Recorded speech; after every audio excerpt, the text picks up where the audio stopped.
Di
ikut Yesus sampai selama-lamanya. Meskipun saya susah menderita dalam dunia, saya mau ikut Yesus selama-lamanya, sampai selama-lamanya. Meskipun saya susah menderita dalam dunia, saya mau ikut Yesus sampai selama-lamanya.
Shalom, jemaat yang dikasihi Tuhan Yesus, baik yang telah hadir di gedung gereja ini maupun jemaat yang mengikuti live streaming.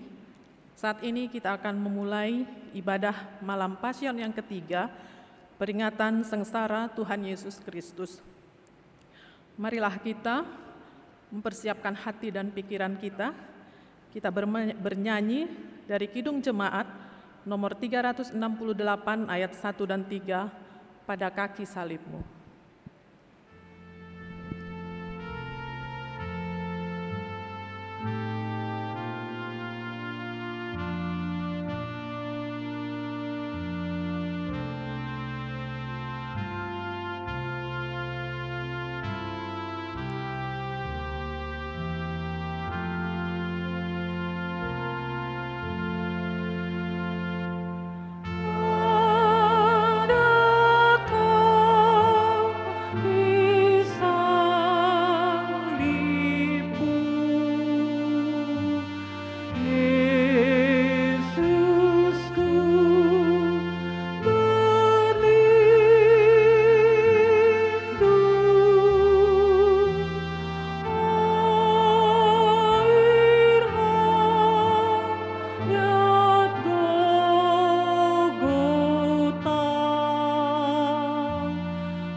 Di dalam nama Allah Bapa, dan di dalam nama Anaknya Tuhan Yesus Kristus, dan di dalam nama Roh Kudus yang menciptakan langit dan bumi.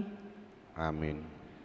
Kristus telah menderita untuk kamu, dan telah meninggalkan teladan bagimu, supaya kamu mengikuti jejaknya.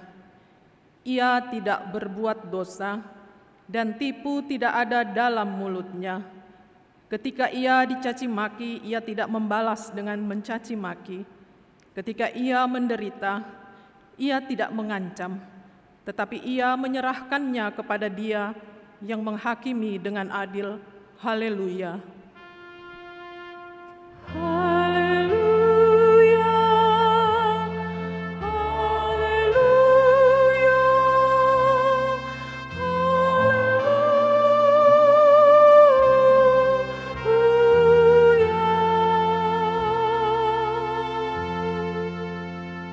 Marilah kita berdoa.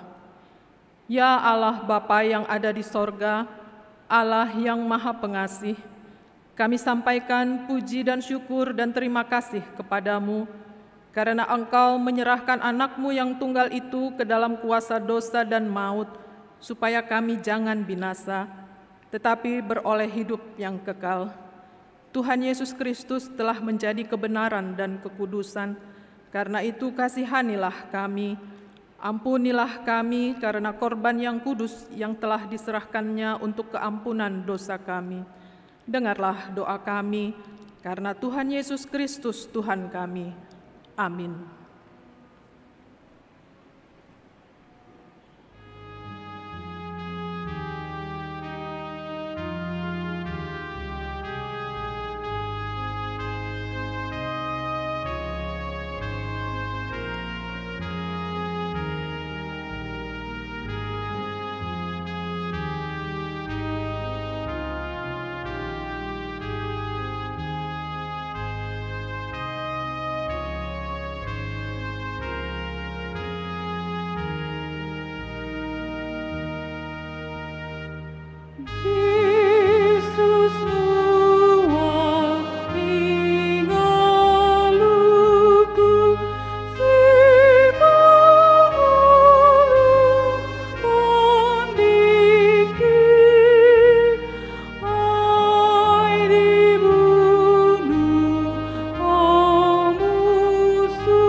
Yudas yang mengkhianati Yesus pasti sudah mengetahui tempat itu karena sering berkumpul di situ dengan murid-muridnya.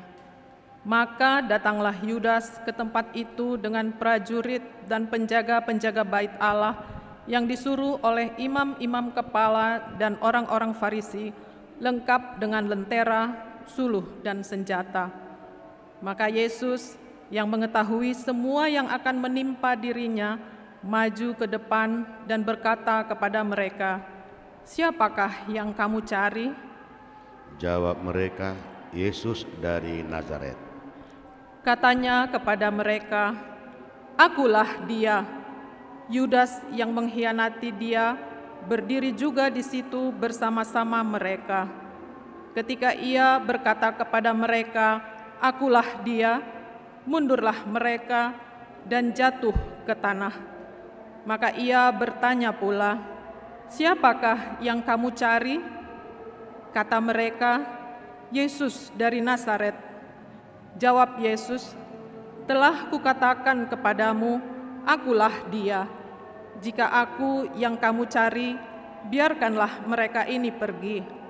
Demikian hendaknya, supaya genaplah firman yang telah dikatakannya, "Dari mereka yang engkau serahkan kepadaku, tidak seorang pun yang kubiarkan binasa." Orang yang menyerahkan dia telah memberitahukan tanda ini kepada mereka. "Orang yang akan kucium, itulah dia, tangkaplah dia." Dan segera ia maju mendapatkan Yesus dan berkata, "Salam, Rabi," lalu mencium dia. Tetapi Yesus berkata kepadanya, "Hai teman, untuk itukah kau datang?" Maka majulah mereka memegang Yesus dan menangkapnya.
Tetapi seorang dari mereka yang menyertai Yesus mengulurkan tangannya, menghunus pedangnya, dan menetakkan kepada hamba imam besar sehingga putus telinganya. Maka kata Yesus kepadanya, masukkan pedang itu kembali ke dalam sarungnya, sebab barang siapa menggunakan pedang akan binasa oleh pedang. Atau kau sangka bahwa aku tidak dapat berseru kepada Bapakku supaya ia segera mengirim lebih dari 12 pasukan malaikat membantu aku? Jika begitu, bagaimana akan digenapi apa yang tertulis dalam kitab suci yang mengatakan bahwa harus terjadi demikian? Pada saat itu Yesus berkata kepada orang banyak, sangkamu aku ini penyamun? Maka kamu datang lengkap dengan pedang dan pentung untuk menangkap aku? Padahal tiap-tiap hari aku duduk mengajar di bait Allah, dan kamu tidak menangkap aku. Akan tetapi semua ini terjadi supaya genap yang ada tertulis dalam kitab nabi-nabi. Lalu semua murid itu meninggalkan dia dan melarikan diri. Maka pasukan prajurit serta perwira-perwiranya dan penjaga-penjaga yang disuruh orang Yahudi itu menangkap Yesus dan membelenggu dia. Lalu mereka membawanya mula-mula kepada Hanas, karena Hanas adalah mertua Kayafas, yang pada tahun itu menjadi imam besar. Dan Kayafaslah yang telah menasihatkan orang-orang Yahudi, adalah lebih baik jika satu orang mati untuk semua bangsa. Simon Petrus dan seorang murid lain mengikuti Yesus. Murid itu mengenal imam besar, dan ia masuk bersama-sama dengan Yesus ke halaman istana imam besar. Maka mulailah imam besar itu menanyai Yesus tentang murid-muridnya dan tentang ajarannya. Jawab Yesus kepadanya, Aku berbicara terus terang kepada dunia. Aku selalu mengajar di rumah-rumah ibadat dan di bait Allah, tempat semua orang Yahudi berkumpul. Aku tidak pernah berbicara sembunyi-sembunyi. Mengapa engkau menanya aku? Tanyailah mereka yang telah mendengar apa yang kukatakan kepada mereka. Sungguh mereka tahu apa yang kukatakan. Ketika ia mengatakan hal itu, seorang penjaga yang berdiri di situ menampar mukanya sambil berkata, "Begitukah jawabmu kepada imam besar?" Jawab Yesus kepadanya, "Jikalau kataku itu salah, tunjukkanlah salahnya. Tetapi jikalau kataku itu benar, mengapakah engkau menampar aku?"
Maka Hanas mengirim dia terbelenggu kepada Kayafas, imam besar itu.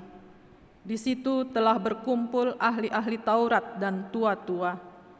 Dan Petrus mengikuti dia dari jauh sampai ke halaman imam besar, dan setelah masuk ke dalam, ia duduk di antara pengawal-pengawal untuk melihat kesudahan perkara itu.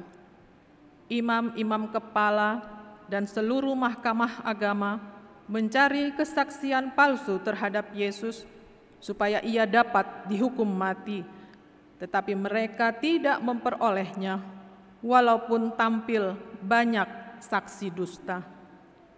Tetapi akhirnya tampillah 2 orang yang mengatakan, orang ini berkata, aku dapat merubuhkan bait Allah dan membangunnya kembali dalam 3 hari.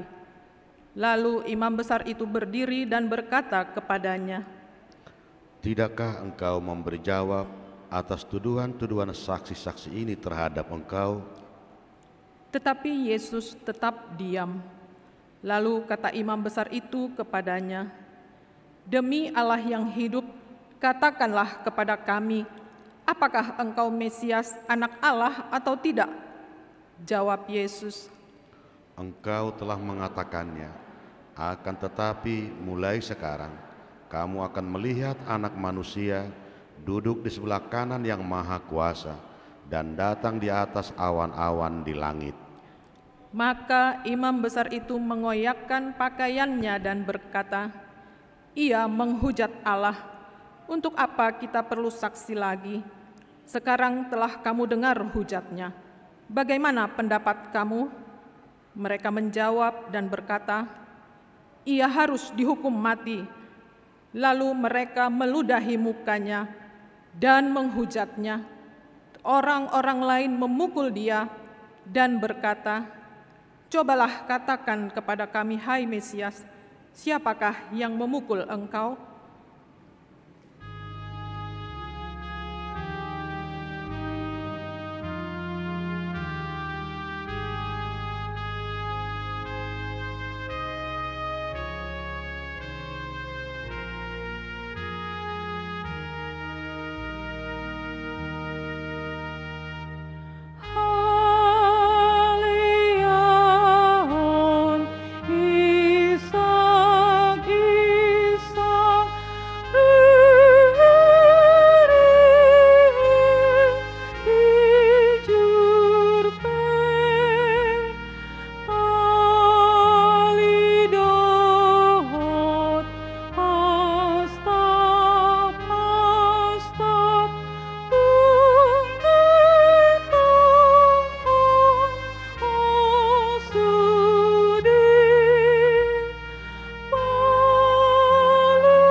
Sementara itu, Petrus duduk di luar di halaman.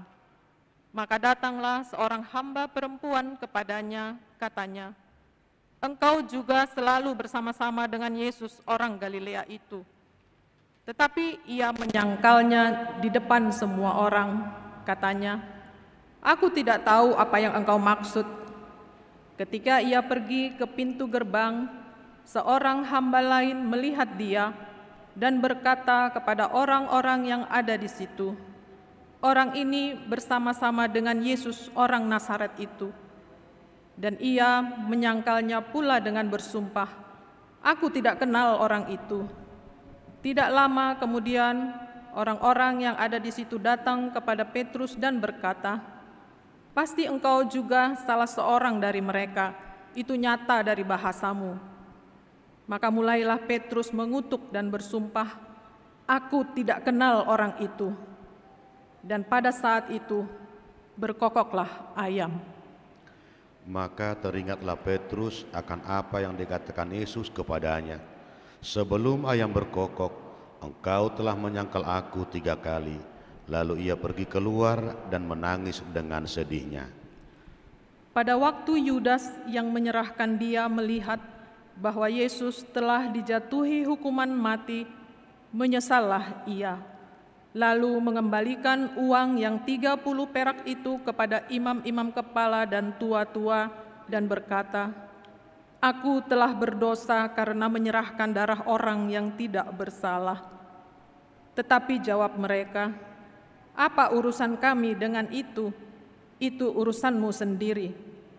Maka ia pun melemparkan uang perak itu ke dalam bait suci dan pergi dari situ dan menggantung diri. Imam-imam kepala mengambil uang perak itu dan berkata, "Tidak diperbolehkan memasukkan uang ini ke dalam peti persembahan, sebab itu uang darah." Sesudah berunding, mereka membeli dengan uang itu tanah yang disebut tanah tukang periuk untuk dijadikan pekuburan orang asing.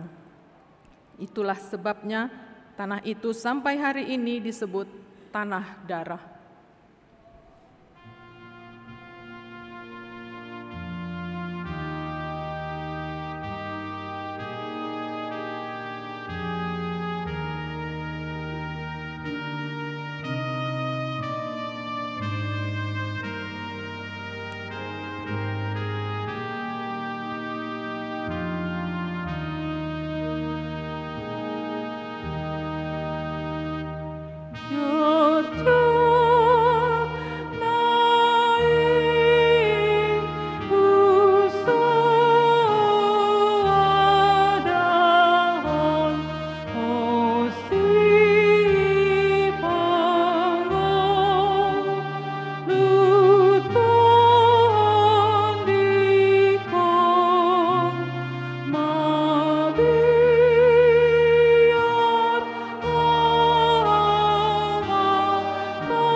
Saudara-saudara, marilah kita mengaku dan memohon pengampunan atas dosa-dosa kita.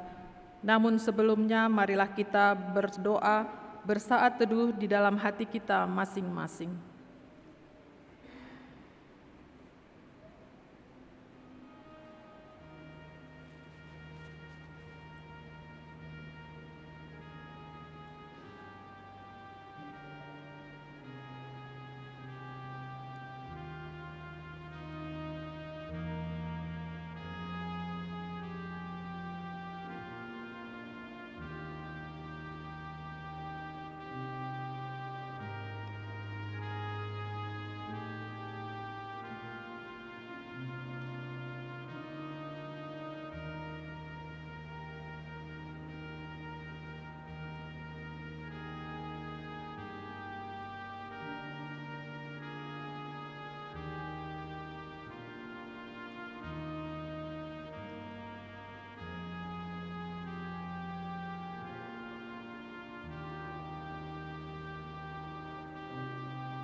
Ya Tuhan Allah, Bapa kami di dalam Kristus Yesus penebus kami, dan di dalam Roh Kudus penolong kami, pada malam hari ini, ketika kami mendengarkan firman-Mu, kami juga merasakan betapa banyak penyangkalan yang kami lakukan terhadap Engkau melalui perkataan dan perilaku kami sehari-hari.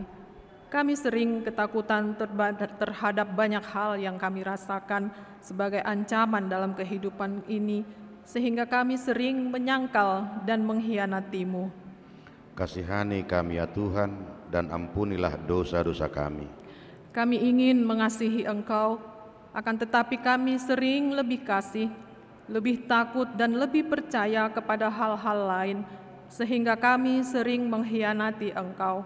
Oleh karena itu kami datang kepadamu memohon keampunan dosa dan kejahatan kami, dan berikan kekuatan kepada kami agar dapat bertahan terhadap bermacam-macam godaan yang dapat menjatuhkan kami dalam hidup ini. Terimalah doa kami ini ya Tuhan, oleh karena kasih-Mu kepada kami. Amin. Dengarlah janji Tuhan tentang pengampunan dosa-dosa kita. Sekalipun dosamu merah seperti kirmisi, akan menjadi putih seperti salju. Sekalipun berwarna merah seperti kain kesumba, akan menjadi putih seperti bulu domba. Kemuliaan bagi Allah di tempat yang maha tinggi. Amin. Kita akan mendengarkan firman Tuhan. Kita mempersiapkan hati dan pikiran kita. Kita bernyanyi dari buku Wende 180 ayat 1 dan 2.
Terima kasih Allah Bapa di dalam nama Tuhan Yesus, sebab pada malam pasion yang ketiga ini, kasih Tuhan tetap kami rasakan, hingga kami boleh beribadah di gereja-Mu dan di rumah kami masing-masing. Kebenaran firman Tuhan yang akan ditaburkan oleh hamba-Mu, biarlah Roh Kudus-Mu yang menyatakan itu kepada kami, untuk kami boleh mengerti, merenungkan, dan melakukannya. Di dalam nama Yesus Kristus kami berdoa. Amin. Firman Tuhan buat kita pada malam pasion yang ketiga, seperti yang ada dalam buku acara kita, yaitu yang tertulis dalam kitab Injil Yohanes pasal 18 dimulai dari ayat 4 sampai dengan ayat yang kelima. Yohanes 18 ayat 4 dan ayat 5. Beginilah firman Tuhan. Maka Yesus yang tahu semua yang akan menimpa dirinya, maju ke depan dan berkata kepada mereka, "Siapakah yang kamu cari?" Jawab mereka, "Yesus dari Nazaret." Katanya kepada mereka, "Akulah dia." Judas yang mengkhianati dia berdiri juga di situ bersama-sama mereka. Demikian firman Tuhan. Selamat malam Pasion yang ketiga buat jemaat kami yang hadir di gereja ini. Meskipun kita disapa oleh hujan berkat, tetapi kehadiran Bapak Ibu sekalian hadir di gereja ini adalah sesuatu yang sungguh luar biasa bagi Tuhan dan bagi jemaat kami yang beribadah di rumah. Tuhan juga senantiasa memberkati kita semua. Firman Tuhan dari Yohanes 18 ayat 4 sampai dengan ayat yang kelima. Mau menjelaskan bahwa Tuhan itu adalah Allah yang maha mengetahui segala sesuatunya. Dia adalah Allah yang tahu yang akan datang dan yang sudah terjadi. Maka firman Tuhan pada ayat 4 didahului dengan sebuah perkataan, maka Yesus yang tahu semua yang akan menimpa dirinya. Itu artinya tidak tertutup kemungkinan bahwa apa yang sedang kita rasakan pun hari ini, bahkan untuk esok hari, bahkan untuk 1 bulan ke depan, 1 tahun mendatang, Tuhan tahu. Tuhan mengetahuinya. Demikian dikisahkan dalam firman Tuhan saat ini, yaitu tentang penangkapan Yesus, tepatnya di Taman Getsemani. Taman Getsemani adalah sebuah sejarah di mana Getsemani ini merupakan suatu tempat yang sering dikunjungi oleh para murid dan Tuhan Yesus sendiri. Jadi tidak sulit sebenarnya bagi seorang Judas Iskariot yang akan menyerahkan Yesus gurunya itu kepada para imam dan kepala pemimpin Yahudi. Karena Judas pun sering bersama ke Getsemani. Namun jangan heran Bapak Ibu semua, bahwa kehadiran dari Judas Iskariot pada firman Tuhan saat ini bukanlah sebagai murid Yesus yang untuk berdoa, seperti yang telah dijelaskan oleh Amang Pendeta Nababan pada Pasion yang kedua. Posisi dari Judas Iskariot di sini adalah sebagai pemandu, pembawa jalan kepada serdadu, menunjukkan inilah dia. Dan dalam kitab yang berbeda dari Matius, Markus, dan Lukas dinyatakan bahwa Judas memberi isyarat dalam penangkapan itu sebuah ciuman. Tetapi firman Tuhan saat ini, Judas Iskariot datang dengan serdadu untuk menangkap Yesus, untuk membunuh Yesus sesuai dengan apa yang telah direncanakan oleh para imam dan para pemimpin Yahudi. Ada yang luar biasa. Tetapi sebelumnya, Bapak Ibu, tentu sifat keteladanan tidaklah ditunjukkan oleh Judas Iskariot. Dan ini bukanlah ciri khas dari orang Kristen. Judas Iskariot yang tergiur oleh harta duniawi, kesenangan, kenikmatan sesaat, sehingga dia rela menjual gurunya, Yesusnya sendiri. Bagaimana dengan Amang Inang? Amang Inang mau menjual Yesus hanya karena kekuasaan? Apakah Amang Inang mau menjual Yesus hanya karena kenikmatan dunia yang sesaat? Yang kita tahu bahwa dunia ini akan kita tinggalkan, tetapi tempat yang kekal kita adalah surga. Lalu apa yang kita kejar? Tentu keteladanan tidaklah diberikan oleh Judas Iskariot kepada sifat kekristenan kita. Lalu keteladanan siapakah yang mau kita lihat dan kita contoh? Lihatlah keteladanan Yesus. Apa yang kita lihat dari keteladanan Yesus? Saat para serdadu itu datang dengan pentung katanya, dengan obor, pada saat itu tentu itu mengagetkan. Dan itu manusiawi. Tetapi lihatlah bahwa Yesus itu tidak sedikit pun takut dan gentar. Yesus justru dengan wibawa bertanya, siapa yang kamu cari? Seorang yang dikatakan sebagai seorang penjahat, tentu ketika dia tertuduh dia akan pasti mengatakan, atau dia jangankan berkata, dia pun akan lari dari masalah. Yesus justru tidak.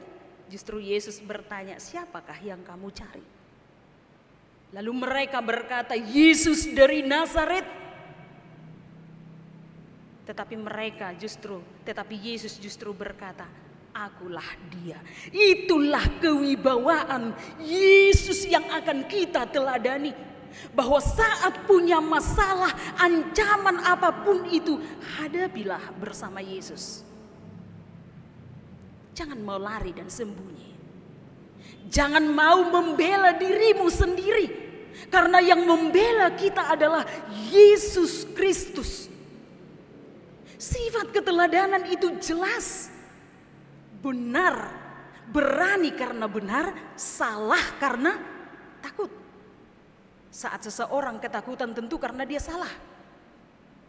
Saat seseorang benar, tentu tidak ada rasa takut di dalam dia. Mengapa Yesus penuh wibawa menghadapi, yaitu para serdadu yang akan menangkap dia? Karena Yesus hanya taat kepada Dia, Allah yang mengutus dia. Maka Bapak Ibu, pada malam Pasion yang ketiga ini, Tuhan yang menghadirkan kita ke gereja ini. Tuhan juga yang menghadirkan Amang Inang beribadah di rumah. Maka oleh karena itu, tidak ada yang perlu ditakutkan. Hadapilah masa-masa pandemi ini bersama Tuhan. Jika hanya mengandalkan kekuatan sendiri, seberapa kekuatanmu Amang Inang? Jika hanya mengandalkan pikiran sendiri, pikiran apa? Sehebat apa kita yang hidup ini? Dia yang lebih tinggi, Dia yang lebih maha kuasa.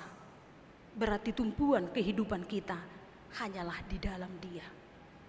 Oleh karena itu, Bapak Ibu sekalian, di dalam nama Yesus Kristus, yang mau kita perhatikan dalam firman Tuhan saat ini. Saat Yesus maju, bukan mundur. Saat Amang Inang menghadapi sebuah ancaman atau pergumulan atau kesulitan, tetapi menghadapinya dengan iman di dalam Yesus. Itu yang Tuhan inginkan daripada ketika kita dihampiri berbagai macam pergumulan secara bertubi-tubi. Ada banyak orang harus mundur daripada Tuhan karena sebuah kekecewaan besar. Bukan kehendak kita Amang Inang, tetapi kehendak Dia yang memberi kekuatan kepada kita. Kerjakan yang menjadi bagian saudara, dan biarkan Tuhan mengerjakan yang menjadi bagiannya. Karena Tuhan tidak pernah memberikan ancaman, pergumulan, apapun itu di luar dari kekuatan Amang Inang. Maka ketika Tuhan berikan kesempatan Inang Amang menghadapi masalah secara silih berganti, Tuhan tahu bahwa Amang dan Inang atau saudara-saudara yang terkasih mampu untuk menghadapinya. Oleh karena itu dalam firman Tuhan saat ini sangat jelas dikatakan bahwa tidak ada pengharapan kita selain daripada pengharapan kepada Tuhan Yesus Kristus. Tidak ada yang lain, hanya kepada Dia. Teladan yang berikutnya yang mau kita perhatikan, bahwa Yesus tidak membalaskan kejahatan dengan kejahatan. Tetapi Yesus mengalahkan kejahatan dengan sebuah kebaikan. Sekalipun Judas Iskariot mengkhianati dia, sekalipun para serdadu datang untuk menangkap dia, bukan berarti Yesus kita itu lemah ya Manginang ya. Bukan berarti Yesus kita itu tidak punya kuasa. Dia punya kuasa. Dia mampu berkata atau sekali berkata semuanya akan selesai. Tetapi yang menjadi utama, dia harus setia kepada dia yang mengutus dia. Sekarang yang menjadi permasalahan, dalam ayat 6 dikatakan bahwa saat Yesus mengatakan akulah dia, ada sesuatu yang tersirap dalam kitab Yohanes. Mereka, para serdadu itu, mundur dan terjatuh ke tanah. Kenapa?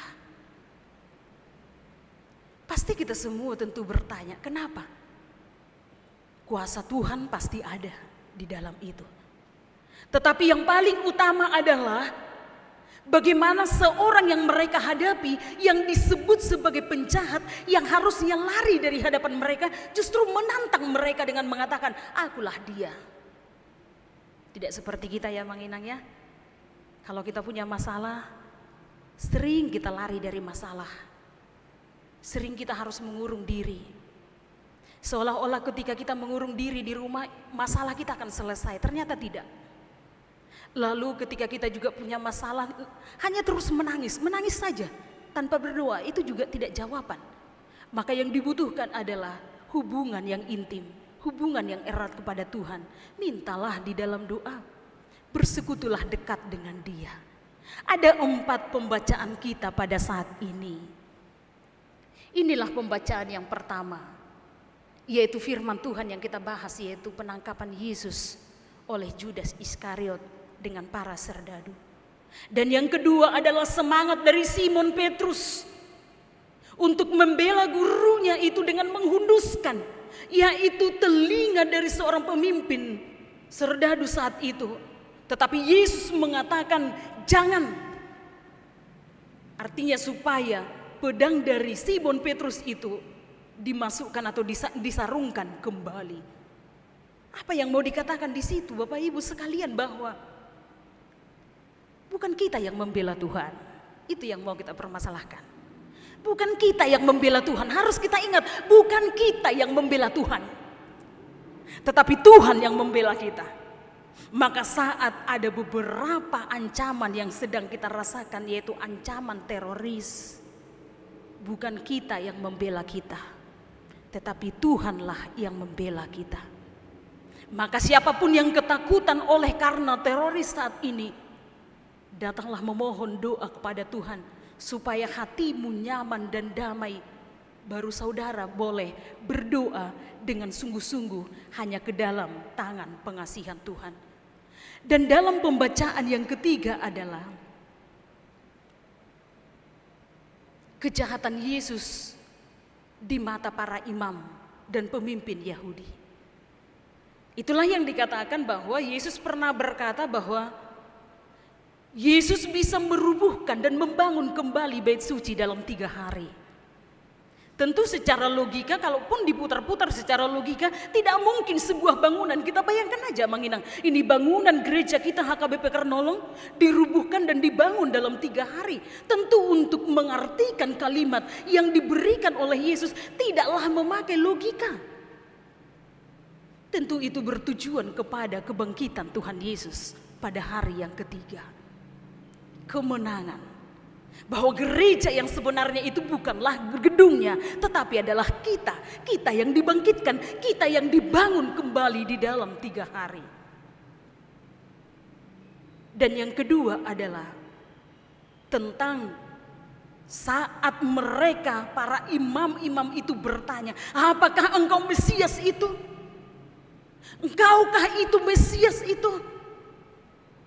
Lalu Yesus berkata, ada tadi dalam pembacaan kita, Amanginang boleh mengikutinya. Dia berkata, aku berbicara terus terang kepada dunia. Aku selalu mengajar Di ayat berapa tadi itu Abang Inang ya? Tapi yang jelas Yesus itu menjawab bahwa dialah sebenarnya Mesias itu. Yang mau dikatakan di situ, itulah dasar mereka sebenarnya untuk menghukum atau mencari kesalahan Yesus, dan akhirnya Yesus itu diberikan dengan penjualan 30 keping perak kepada Judas Iskariot. Dan pembacaan yang keempat adalah ini yang hampir sama, dan ini yang selalu hampir kita hadapi dalam kehidupan kita, yaitu penyangkalan Simon Petrus.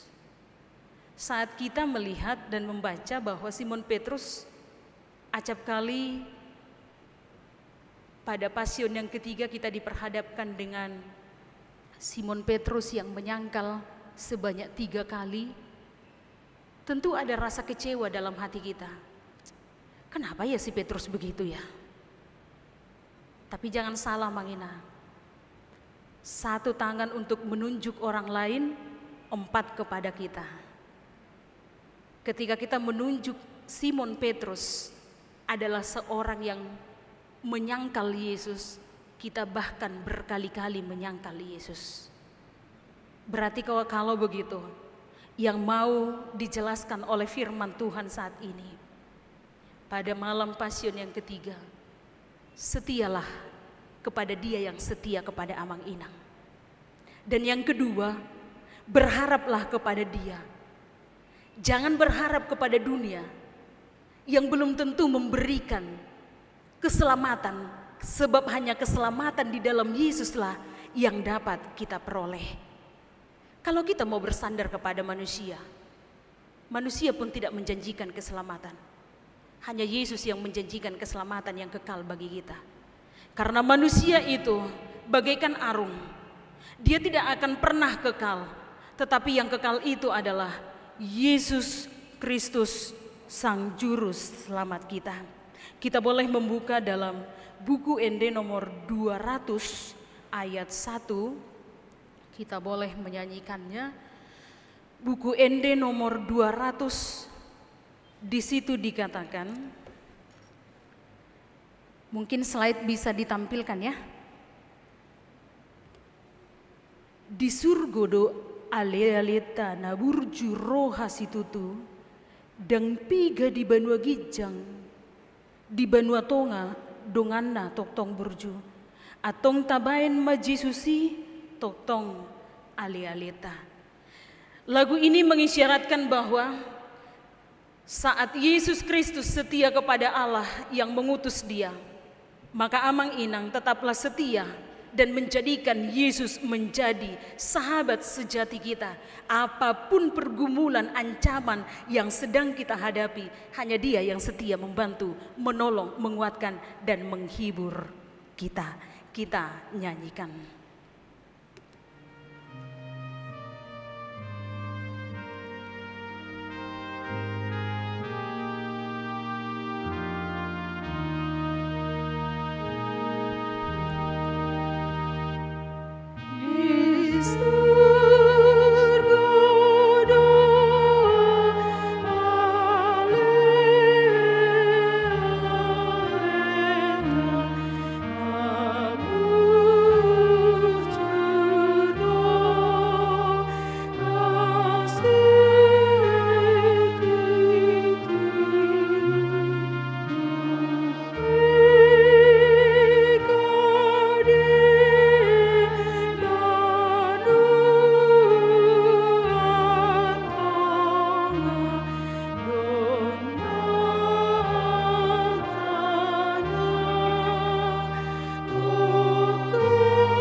Amin. Kita bersatu di dalam doa. Ya Tuhan Allah, pada malam Pasion yang ketiga saat ini, tentu kami diingatkan pada sebuah perenungan bahwa kematian Yesus bukanlah karena kejahatan dan dosa yang dilakukannya, tetapi kematian Yesus adalah karena dosa dan pelanggaran kami.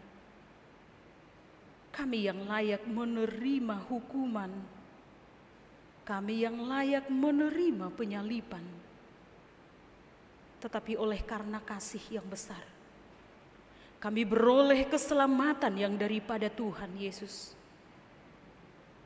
Terkadang sifat dari Judas Iskariot dan Simon Petrus yang menyangkal Yesus, itu kerap kali kami lakukan dalam kehidupan ini. Kami tidak setia. Kami justru terkadang jatuh ke dalam pencobaan. Ya Tuhan Yesus yang Maha Kasih, bantu dan tolonglah kami untuk tetap bertahan di dalam Engkau. Jangan biarkan iman kami goyah, tetapi teguhkanlah iman kami. Jangan biarkan kenikmatan dunia, kekuasaan, jabatan membuat kami Tuhan harus menjual iman percaya kami. Tetapi biarlah kami senantiasa hidup di dalam Engkau. Demikian Tuhan mengajarkan kepada kami bahwa saat kami menghadapi masa-masa sulit, secara manusiawi itu tidak mudah bagi kami.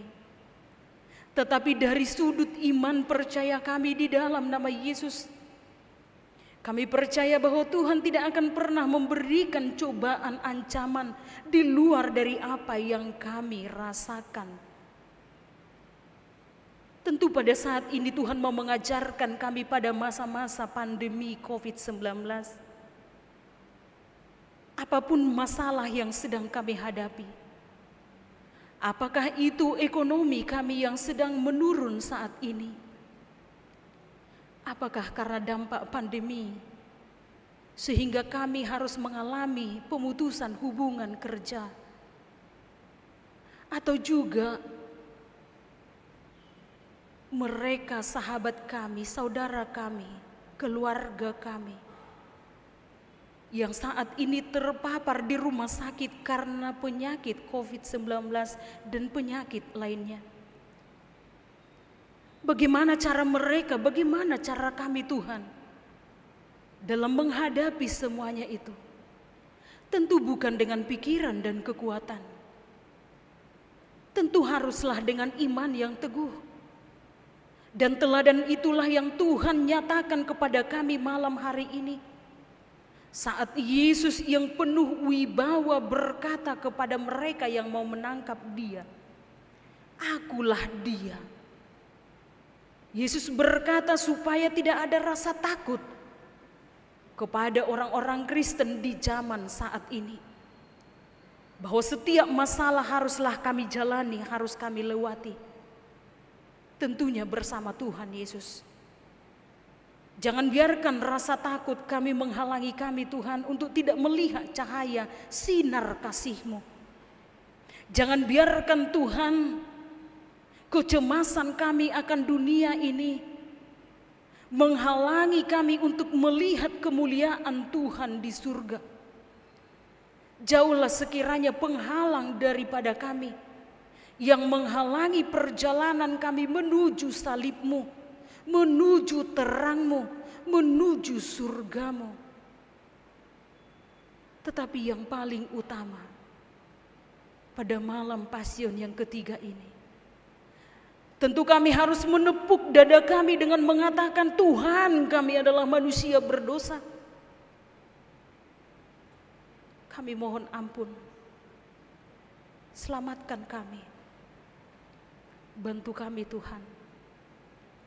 Kami yang selalu berdosa dari cara kami berbicara mungkin tidak sesuai dengan kehendak-Mu kepada saudara kami.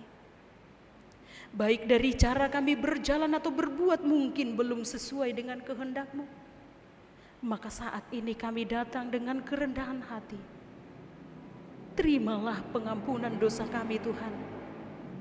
Agar kami layak menerima karunia berkat yang akan Tuhan berikan kepada kami. Perenungan demi perenungan pada malam Pasion yang ketiga ini mengarahkan kami untuk semakin erat memandang kepada salib Kristus. Hanya orang yang memandang salib Kristuslah yang akan merasakan penyesalan dan pertobatan yang seutuhnya. Maka masa pandemi saat ini, kasihanilah kami. Nyatakanlah kuasa-Mu kepada seluruh umat, kepada seluruh bangsa-Mu. Untuk bangsa dan negara yang kami tinggali saat ini, boleh nyaman dan aman sesuai dengan kehendak Tuhan. Hantarkan kami Tuhan kembali ke rumah kami. Dan jemaat kami yang saat ini berada di rumah, berkati mereka. Dari ujung kepala sampai ujung kaki mereka. Untuk mereka boleh berdamai sejahtera. Terbangun untuk esok hari di dalam memuji memuliakan nama Tuhan. Hujan berkat yang telah Tuhan turunkan bagi kami. Biarlah sekiranya hujan ini menjadi hujan yang boleh menyinari, membasahi seluruh tumbuh-tumbuhan yang telah Engkau ciptakan. Dan menyegarkan jiwa kami. Supaya kami boleh menikmati karunia-karunia Tuhan yang luar biasa. Kami juga berdoa Tuhan bagi seluruh kami yang mungkin saat ini Tuhan mengalami ancaman dari teroris. Ya Allah yang maha mendengar, belalah kami, bantulah kami. Pagarilah gereja kami, pagarilah rumah kami pribadi lepas pribadi. Bahkan jemaat kami yang akan kembali ke rumah mereka masing-masing. Angkutan apapun yang mereka naiki saat ini, Tuhanlah yang memagari mereka boleh sampai ke rumah mereka di dalam sukacita di dalam Tuhan. Ya Bapa, ke dalam tangan-Mu kuserahkan nyawaku. Tentu inilah yang harus kami serukan setiap saat sebagai orang yang percaya. Sebab kami tidak tahu bahwa kematian itu boleh saja hari ini, malam ini, esok hari, ataupun sesuai dengan kehendak Tuhan. Itu adalah kehendak-Mu. Maka itu Bapa di dalam surga, hiduplah di dalam kami. Penuhilah kami dengan Roh Kudus-Mu. Hanya di dalam nama anak-Mu Yesus Kristus kami berdoa dan mengucap syukur. Amin.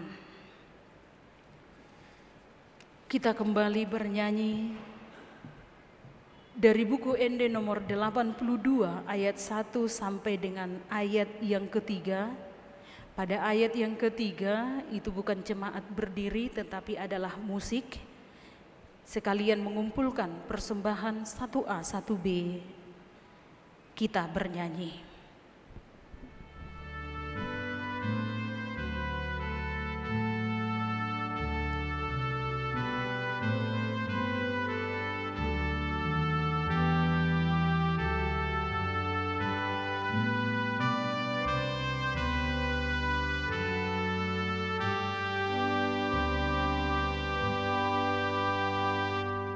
Oh Yesusku,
marilah kita berdoa untuk menyerahkan persembahan kita kepada Tuhan. Ya Allah Bapa kami yang di surga, kami mengaku bahwa Tuhan adalah sumber dari segala karunia yang melimpah dalam kehidupan kami masing-masing. Sebahagian daripada karunia itu kami serahkan kembali sebagai persembahan kepada Tuhan. Terimalah dan berkatilah persembahan umat-Mu ini, agar dapat kami pergunakan untuk pekerjaan dan pelayanan kerajaan Tuhan di dunia ini. Bukalah hati kami untuk mengenal betapa banyak berkat dan karunia yang kami peroleh dari Tuhan, supaya kami senantiasa bersyukur kepadamu di dalam nama Yesus Kristus Tuhan kami. Amin. Marilah kita bersama-sama memohon di dalam doa Bapa kami. Bapa kami yang di surga, dikuduskanlah namamu. Datanglah kerajaan-Mu. Jadilah kehendak-Mu di bumi seperti di surga. Berikanlah kami pada hari ini makanan kami yang secukupnya, dan ampunilah kesalahan kami, seperti kami juga telah mengampuni orang yang bersalah kepada kami.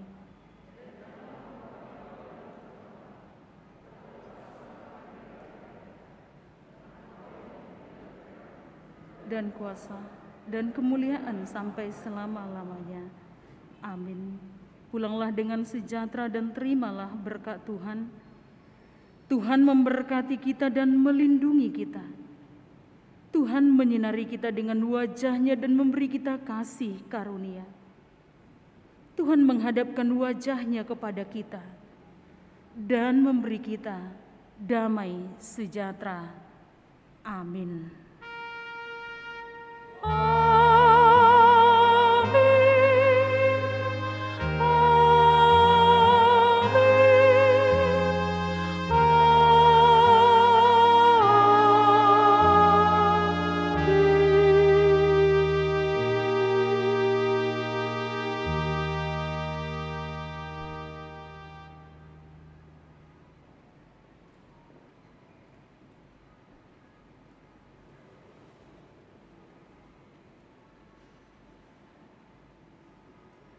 Tuhan masih merindukan kehadiran kita, Amanginang dan saudara-saudara jemaat Tuhan, yaitu untuk hadir pada malam Pasion yang keempat, masuk di pukul 19 atau jam 7 malam.